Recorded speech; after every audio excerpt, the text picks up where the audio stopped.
how's it going? Welcome to another episode of Lost Like Mike. I am your host, Mike Gonzalez. Thank you for subscribing. Thank you for taking a listen and for giving messages at lostlikemike@gmail.com. Thank you for joining me today. I jacked up my finger, man. If you're watching on the video, I'll show it a little bit. And I broke the nail on it trying to play the rhythm part of a pretty fun song, but I got a little too excitable and strummed a little hard. It happens from time to time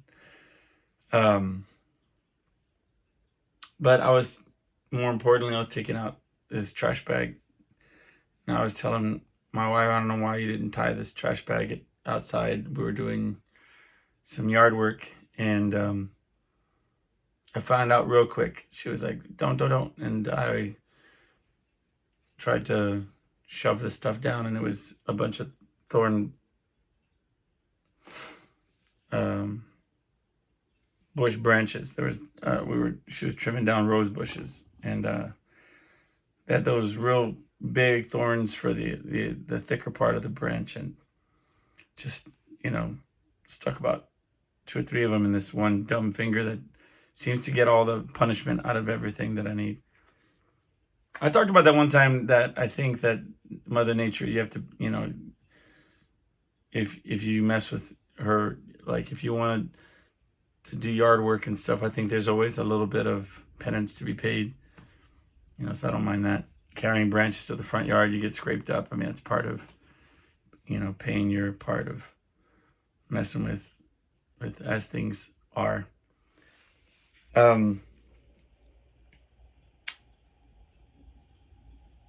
Talked a little bit last week.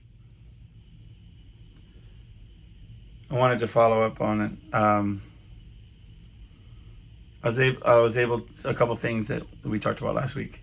I am going to end up singing at the funeral for my cousins, over my aunt. Only because my cousin asked me to. That's the rule, the general rule. I don't want it. I think that's the thing. I would never picture myself calling and saying, "Hey, I'd like to sing at that funeral." You know what I mean? I don't know. That's just a weird.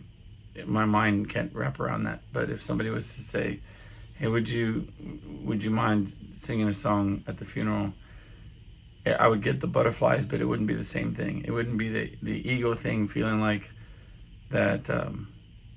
Somebody said though that you're celebrating that person using a gift that was given to you, and I get it. It's just for whatever bad things happened to me growing up, or whatever that I either saw, or I don't know what it is.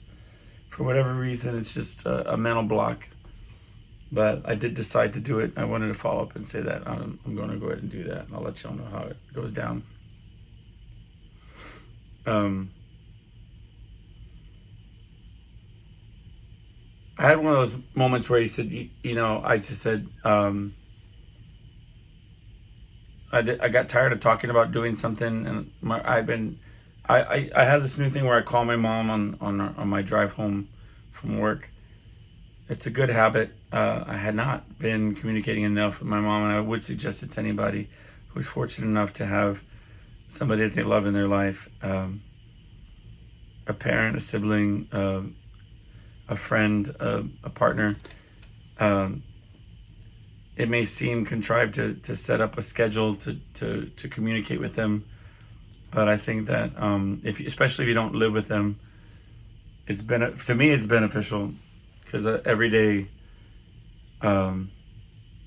we touch base, and I think as an adult, when you communicate with somebody that I always had that kind of relationship with my mom, where she could tell me whatever she wanted to say, and I would take it with a grain of salt and answer accordingly.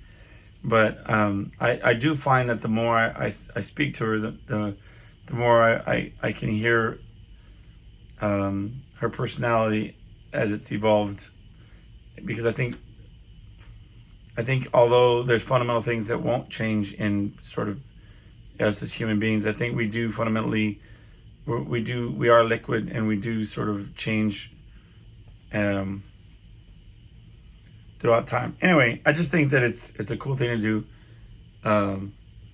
But she had been down, and we've been talking, and I've been saying, you know what, you just got to get out more from the senior home. We got to go, you know, grab a bite or do something, So I called my son. I said, hey, I'm taking your grandma out to dinner tonight. You want to come? And he was down. He's a good young man, man. He's a good kid, but without hesitation. I mean, so we ended up at a diner. We were going to go to a steakhouse, which surprised the heck out of me because my mom is not a famous meat eater, but she's like, yeah, I'm kind of down to try eating meat again. I mean, maybe you should ease into that, not get a porterhouse or whatever as your first entry back. But anyway, the steakhouse had a line around the block, and so we weren't down for that. So we were just like, let's just go to the diner. And the whole time we're talking, we're laughing, we're telling jokes and stories. Which it's funny because I found that my mom has a default setting to pick like the scene, the like a person in the group, which typically is my sister, to pick on a little bit, to kind of keep herself engaged. Like it's sort of an entertainment for her. Because as we were talking, and she found herself doing it with me, she said, oh, well, you know what? You're playing the role of your sister. And then I looked to my son. I said, that means you're me. I play the person who, see, random words just come to me, and then sometimes they just disappear. The mediator. You're going to be the one that's going to tell bad jokes and try to interpret the things that your grandma's throwing at me, which, to my son's credit, he's a lot like me, and he played the role very well. Although I do see how frustrating it can be, but it was fun though.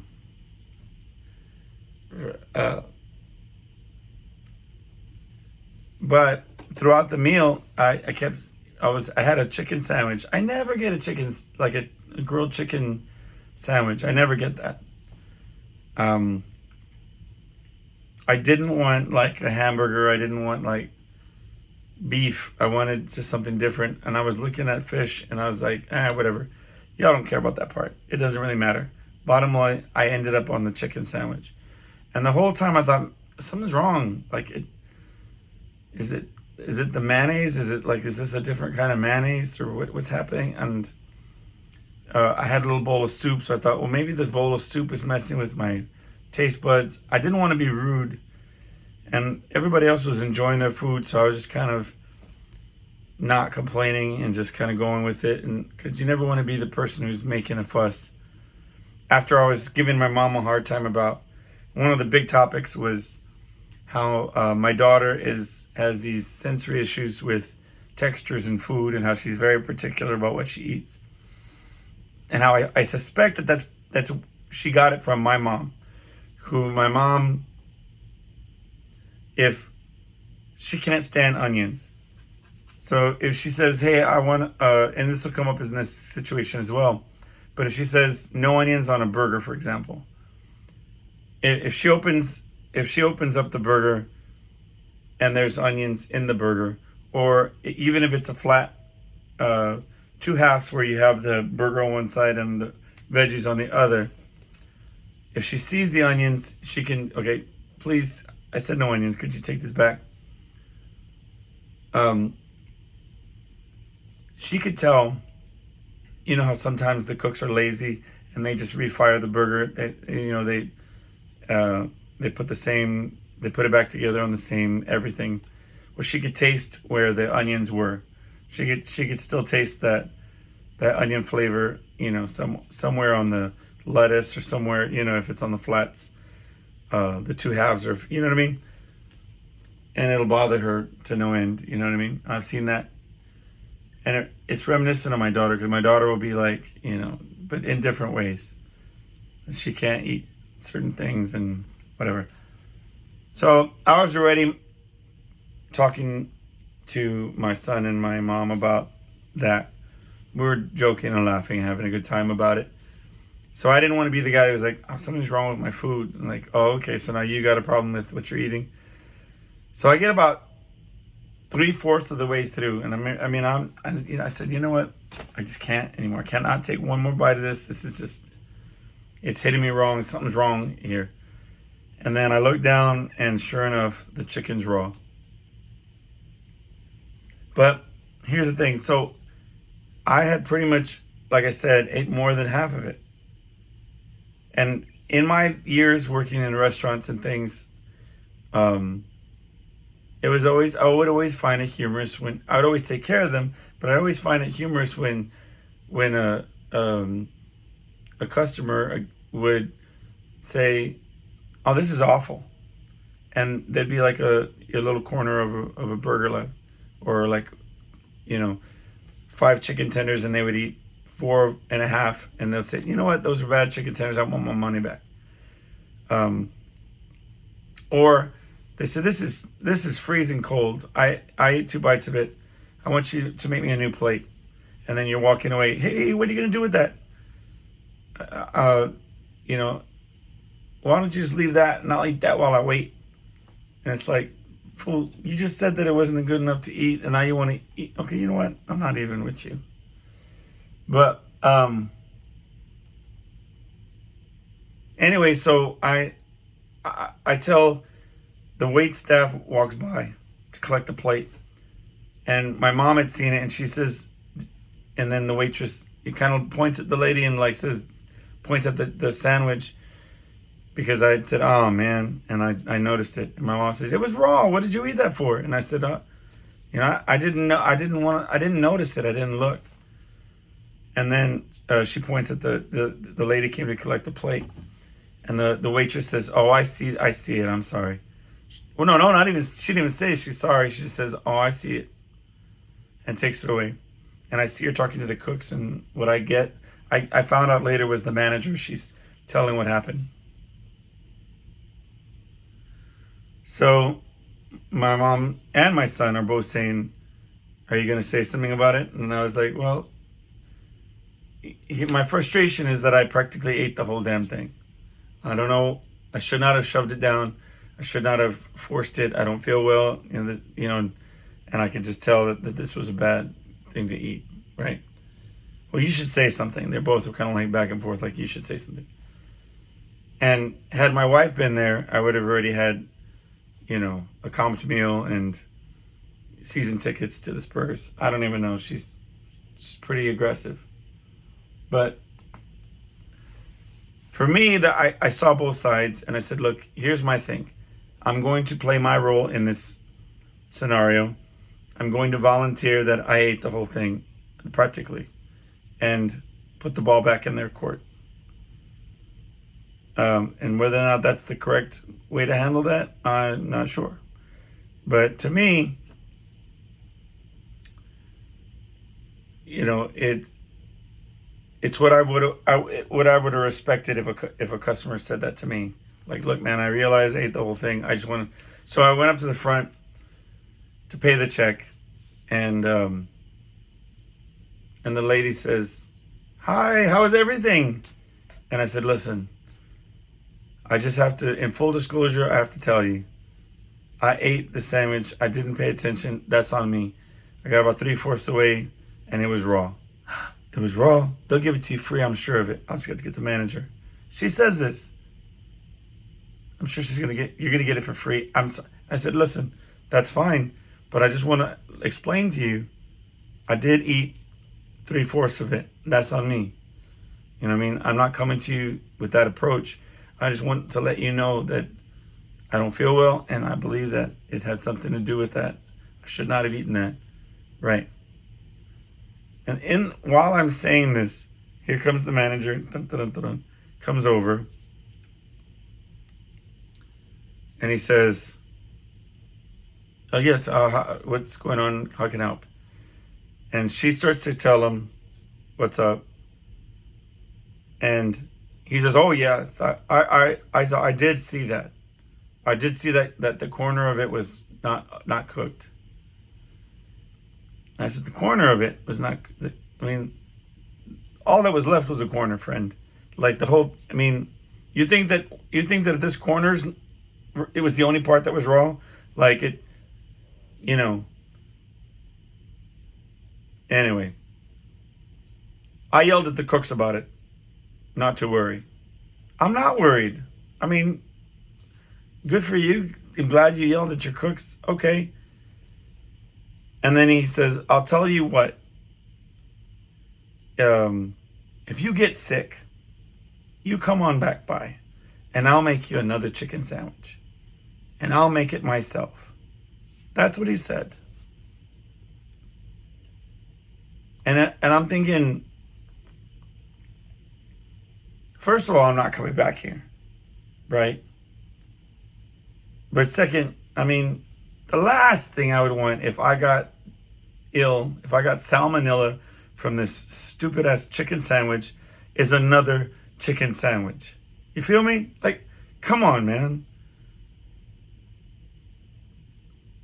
I wouldn't be the one calling back. If I was so bedridden, or if I was so dehydrated, I went to the hospital, severe case of salmonella, you think I'm going to be calling back? No, it's going to be like some, 44444, one of those lawyers off of the TV, man. All right, probably not. Because I'm the dummy going, I ate the whole thing. I'm dumb. It was my fault. I ate the whole thing. I knew better. But the point was, the person in a leadership position, the manager, I put it in his court. That's the whole thing. I said, I am being the good customer, and I'm letting you know my part in this. Now, what are you going to do about it? Like, I don't expect you to comp the entire meal, right? It wasn't the server's fault, so I tipped her generously. But I had a bad product. What are you going to do about it? And often I find myself setting up these sort of conundrums so I could watch and see how people in positions of decision making make their decisions, and see how they end up, where they end up falling on within their customer service skills, their leadership skills. Because, maybe I get off on the idea that, what is the right and wrong way to handle a situation, and a lot of times, with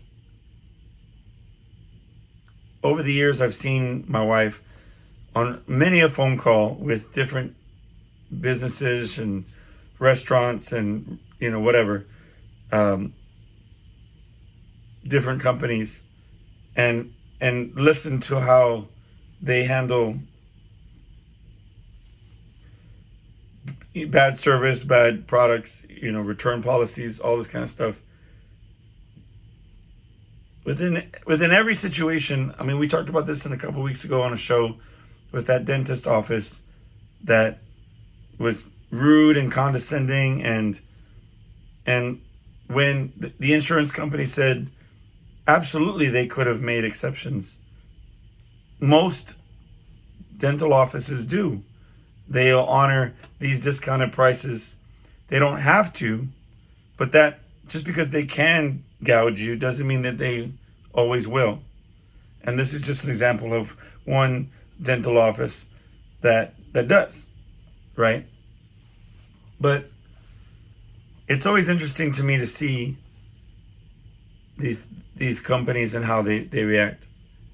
Anyway, it got me thinking about myself as a leader, and I've been in management and customer service for longer than I haven't been. Like, which is not, I guess, the best way to put that. But in my entire working career, I guess I should say, I've had over 20 years of experience in customer service and being in some sort of supervisory or managerial position, general manager. I worked for all different kind of companies. And for that reason, that's why I'm going to put it that way. That I'd like to talk about leaders, and probably I don't have a number of things that I wanted to talk about, but my top negative things, attributes of leaders that I've worked for and with throughout the years. And a couple of things I want to put into disclosure first and foremost. One, I'm still in the honeymoon phase of my current job, so I'm not going to talk about any negative things at my current job, because I'm kind of in that blissful sort of in awe, happy. Nothing could go wrong at my current job. I'm okay. They've taken really good care of me, and there's all the fun things that you have at all kind of places that you work for.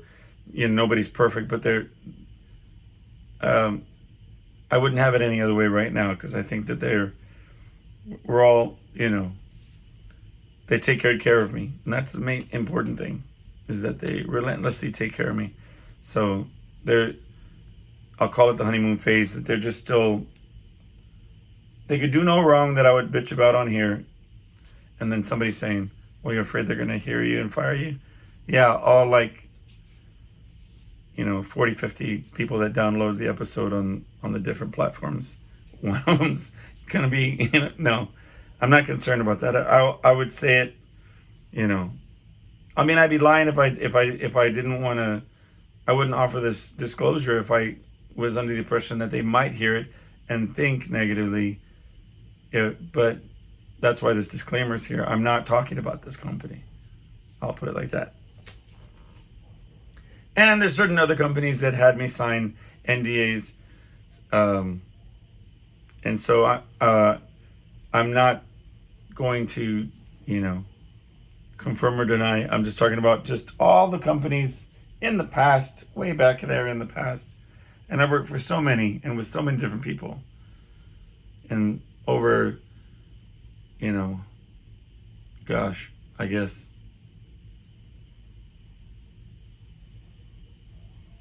over 20, years of different jobs, temp agency jobs, real jobs, so many different jobs.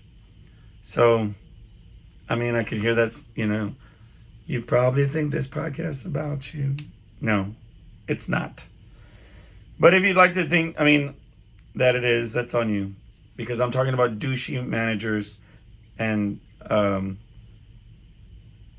so think what you will. But I'm just talking about leaders of the past that, exemplified what I think leaders should not be.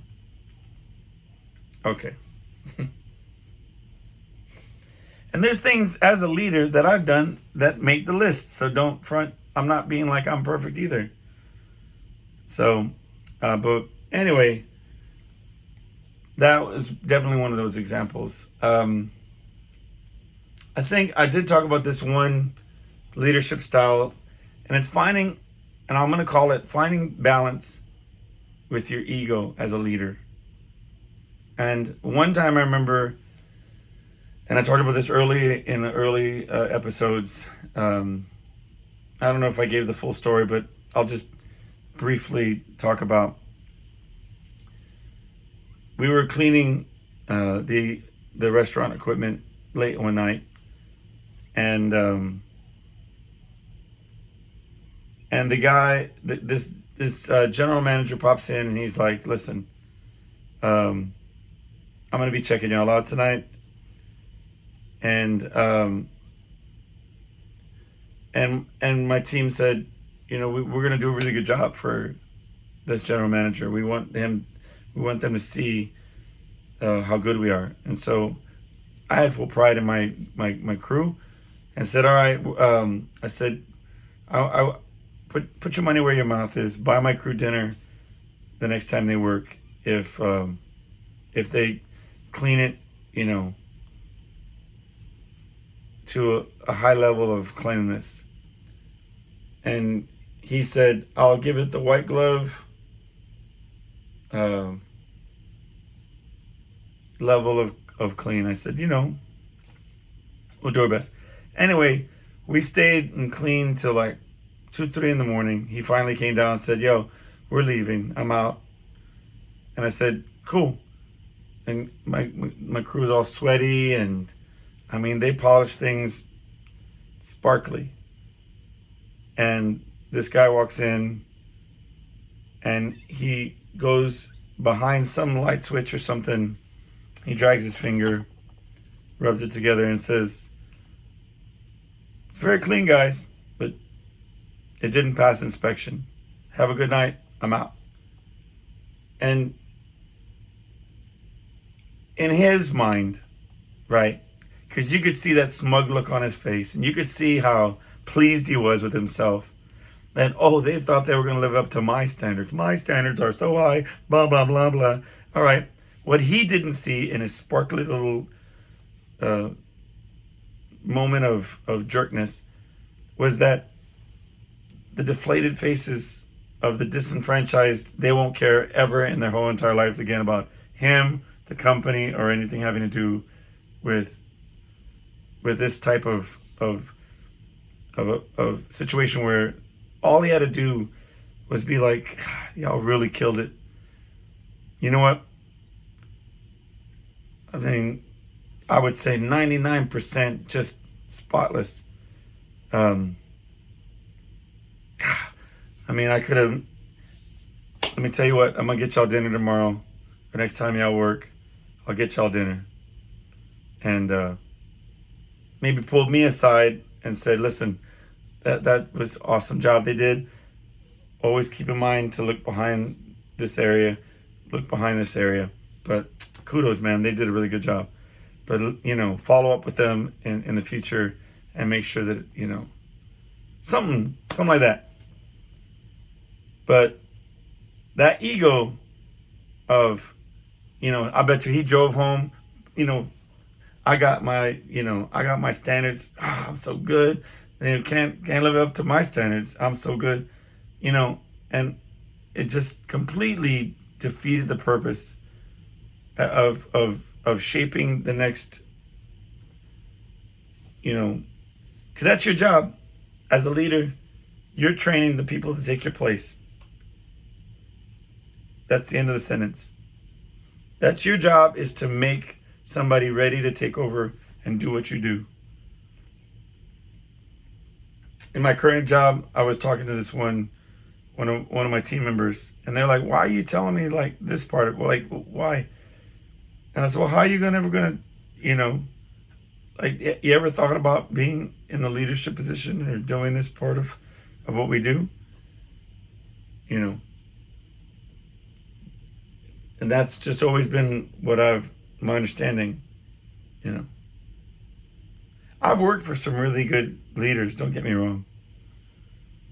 But this is just, the reason why I say it's a balance of ego is because at the same time, like, I walk into a scenario, I'm humble enough to say, "Listen, do you have ideas on how we can fix this? Do you have ideas?" I'm open to them, right? But you have to have a little bit of an ego to think at the end of the day, you have the wherewithal to choose the best decision to move forward with. That's all I'm saying. You can't be like, oh, geez, I don't know. You know, if I decide to go this way, and maybe I should just play it safe. And, you know, you have to be able to say, you know what? I've deliberated. This is the best course of action. Let's move forward. We're going with this. I'm just saying that you have to be open-minded enough to know that those good ideas can come from. That's a lesson, I guess, number whatever it is, that when you're hiring and when you're bringing people on, you want to be the dumbest one in the room, right? And that you could be brilliant, but still be the dumbest one in the room. You should surround yourself with the most talented, the most brilliant people. Just ask Taylor Swift, you know. That's not a dig on Taylor Swift. It's actually a positive thing. You can ask anyone, Justin Bieber, whoever you want to ask. One of those people that are making $1 bajillion doing what they love, they are surrounded by a team that makes the decisions, that makes the suggestions, right? Have you seen U2? The band U2 is doing this Sphere residency in Las Vegas. And they've always had really incredible live shows. And if you look, they have a team that's a guy, and of course he's got his partners and stuff that you know, do the visuals and do the set designs and the concepts and push the envelope on what can be done in a live show. Just the most amazing live shows. And they go out and they do their bit, you know, and I'm sure they give their ideas and suggestions, but end of the day, they brought in a team that, you know, dwarfs their creative talent in terms of the visual arts. But you have to. I've always argued that with the people that I perform music with, the people that because it's something that I'm learning, and I've had to learn the hard way. Coming up early on, everything was, we have to have control over all these aspects.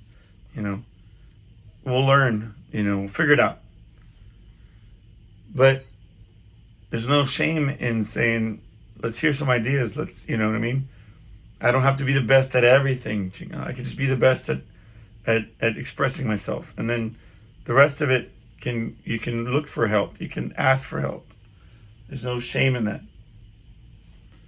Anyway, I digress. I'm getting off topic. But you have to have the ego to trust your instincts, to trust your decision-making capabilities, but not neglect the talent that you're surrounding yourself with. All right, leave it there.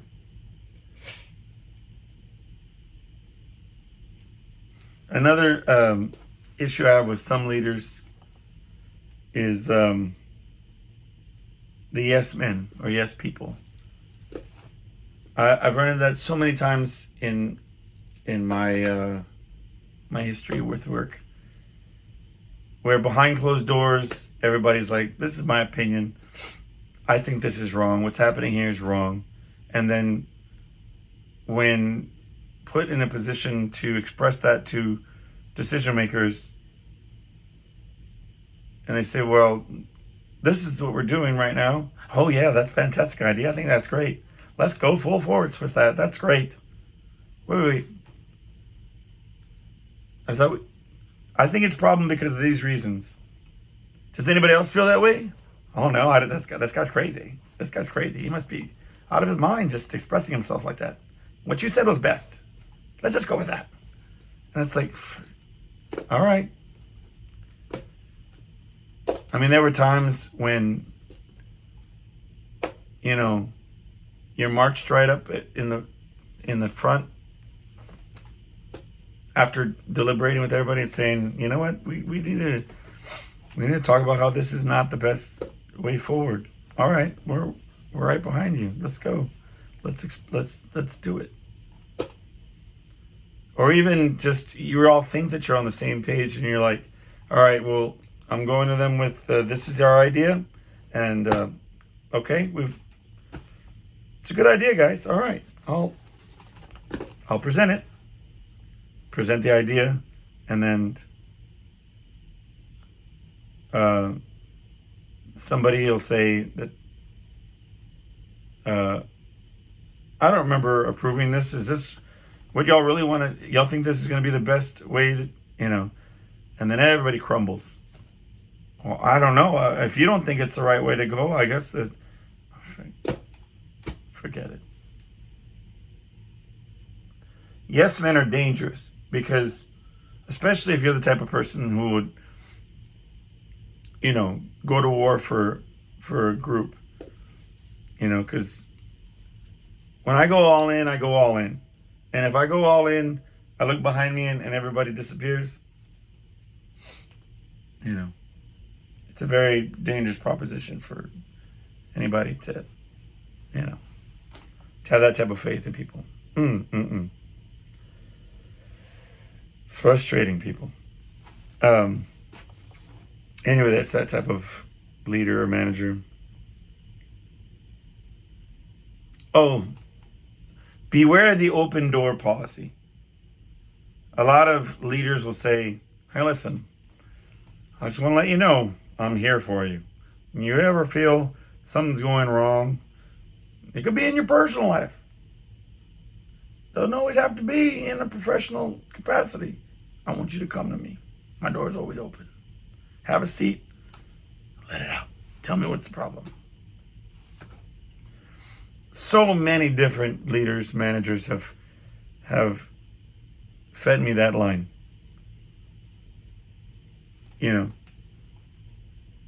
And a couple things can go wrong in these scenarios. I've had some that have said, listen, I care about you. And I want you to be able to share with me when something's going wrong. Tell me. Don't be afraid. We can work it through together. And I went in and I said, you know what? I'll take you at your word. I came in and sat down. They said, I can tell something's wrong. What do you mean? Something about you. I can tell. Something bothering you. And I said, listen, I got these problems, right? Whatever. But I'm already planning on talking to this other manager. I'm already wanting to go to the powers that be. I'll take care of it. I'm just formulating it in my mind of how I'm going to approach it. And but I appreciate you coming, expressing concern. But I assure you, I will talk to the different people when the time is right. I'm going to approach them when the time's right. And then the next day, the regional and district managers come through, pull me out of the situation, and I sit and say, what's going on? Well, it's come to our attention that you have some problems, and so we came here to talk to you about them. And listen, if you have a problem with us, just tell us. I don't know what you're scared of. And there I am thinking, first of all, that person sold me out because I said that in confidence. Secondly, I said that I was going to come at you when I was ready to come at you, when I had my ducks in a row and wasn't going to be,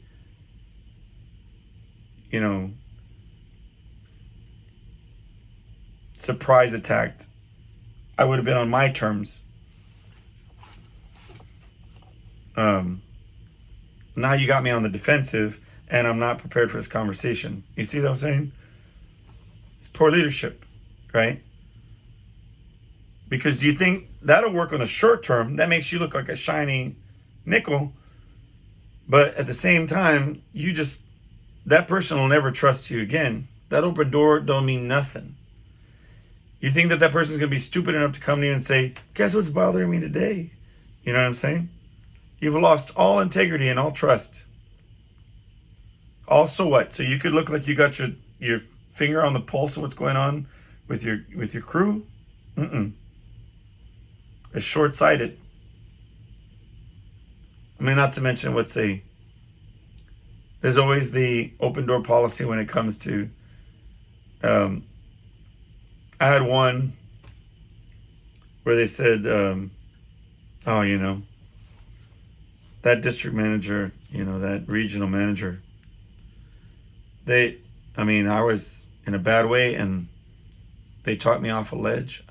I was frustrated and so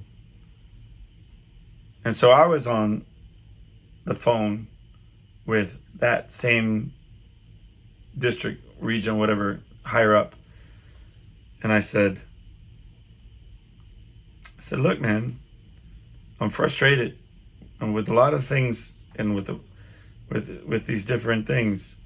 And I said, I just need somebody, to ease my mind, or for lack of a better term, talk me off the ledge here. I'm frustrated with the way that things are going, right? And then the next time I have a meeting, that same person says, well, I wouldn't want you to, needed to jump off a ledge or anything. And it's like, wow, So, you're not really there for that person. Don't front like you're there, like you care about that individual. If you're just going to turn on, use it against them, and in a derogatory way, like they're needy and they need to be rescued, and how they're, and make it like a negative thing when they came to you out of an obvious position of frustration. It's just, or the worst one is when they say, listen, I want you to come and hang out with me, sit down, and I see you as the type, you probably have a lot of good ideas, don't you? I bet you think of things outside the box. I bet you look at a problem and you have all these ideas on how to fix it, don't you? As a matter of fact, I do. Why don't you tell me about some of those ideas? Hey, we're all here to help each other out. Who knows? Might get you a promotion out of it. Okay. Well, I think that this would benefit if we did this, and and you lay out your ideas and you put whatever. And then 2 weeks later, hey gang, just want to let you know I made all these presentations. This is that same manager. I just want to let you know I made this presentation to the corporation, to the higher ups, and I presented all these ideas, and they promoted me based on these ideas, and basically that individual took all of my ideas and presented them as his own, and gave no credit,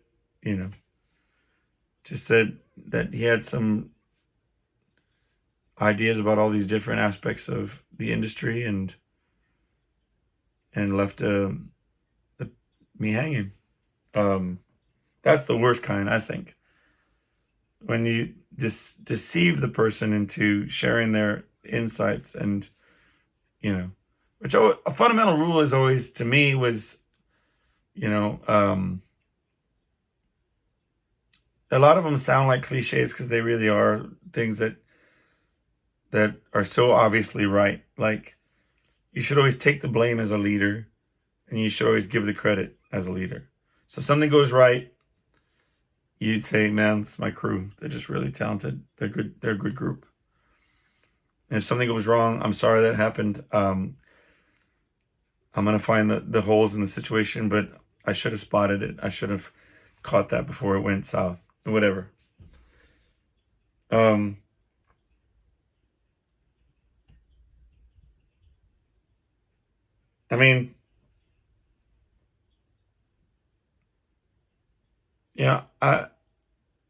never have all the answers as a leader, and I've never been,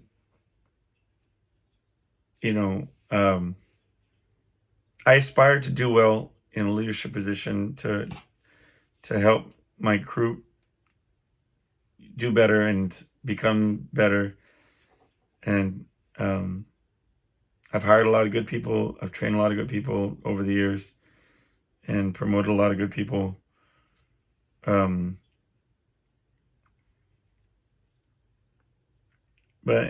when I criticize some of these things, it's just out of, venting, sharing some of it. I'm sure I'm going to remember a ton of different things that I'm not listing here.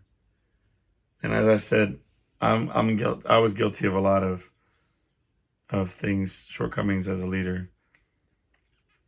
Losing my cool or getting frustrated in situations. But here's an interesting way that you can do it. I may have mentioned this in a previous episode, but whatever. That's my number one catchphrase right now, is that I've mentioned this in a previous episode. But something that you should try it amongst yourselves.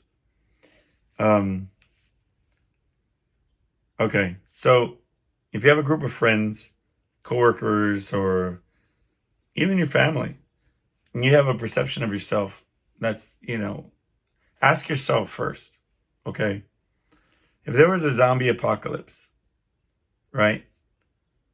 Dawn of the Dead style, all right, where you wake up, okay? Pretend like you're waking up, and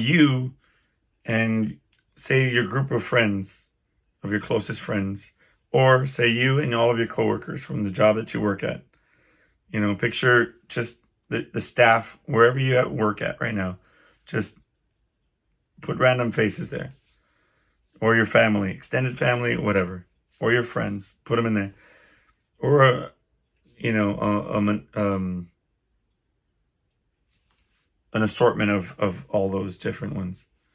I was going to say an amalgam, but I couldn't get the word out. It was going to be amana, and then I would have felt bad. All right. So you woke up, and you're waking up inside a mall. We'll say whatever mall that you want to picture. You and this assortment of people are in this mall. And outside of the mall is a zombie apocalypse. There's just tons of zombies, whatever. Who within your immediate circle of friends, family, and coworkers do you nominate as the leader to delegate where everybody should go? Who are the hunter-gatherers that you're going to send out to get supplies? Who are those that you're going to count on to be the solid team members that can do no wrong and that you can trust to carry the water, so to speak, in this emergency situation? Who are the ones that are problematic and they're going to be troublemakers and weigh you down? And think about what roles you put in everybody, right? Where would you put everyone that you know? Or in this dream scenario of these top candidates, who would go where? And then, if you think to yourself, if you went up to your best friend, if you went up to your sibling or your family member and asked them, paint them that same scenario, and ask them, who do you think is in these roles out of these people, out of these family members, these coworkers, whatever? Go to your coworkers at your job and tell them the scenario. If it was a zombie apocalypse, blah, blah, blah, blah, blah, tell them the story. Well, I tried this once amongst my coworkers, and I was very surprised at the answers. First of all, not one of them said, well, you, boss, you'd be the leader that would save us all. You know what I mean? It was very humbling. But I learned more about the ego of the individual, because everybody that I asked, 90% of the time, felt that they themselves were the leader. They would want to be in charge in this post-apocalypse scenario. So it was less like a jab to me as a leader and more of an indication of their own perception of themselves, right? But it's food for thought. It's definitely something that's fun to try to like wrap your mind around. Um, you know, because I think that's the true test of leadership is if we were in a Lord of the Flies situation, or if we were in, we're in a moment of desperate sort of emergency, and the current structure of hierarchy sort of dissolved because of circumstance. Like, if sort of like the way when where I'm at, they had a big deep freeze and power went out, and communication sort of was crappy, and stores were closed down, and there was no resources, and somebody had to go out and try to get food and supplies somehow. And I remember driving cautiously, and trying to find an open store or something, right? It's that sort of scenario, like, and you see people just acting a fool and crazy in stores, like, what are you doing? What are we gonna, try it sometime. I think you should. It's an interesting exploration of finding out the true nature of people and where you stand in that sort of pecking order. Because it's one thing if you think if you got the chops to be a leader, if you think that you're the candidate, that it's interesting to hear what other people think of you, not only what you think of yourself.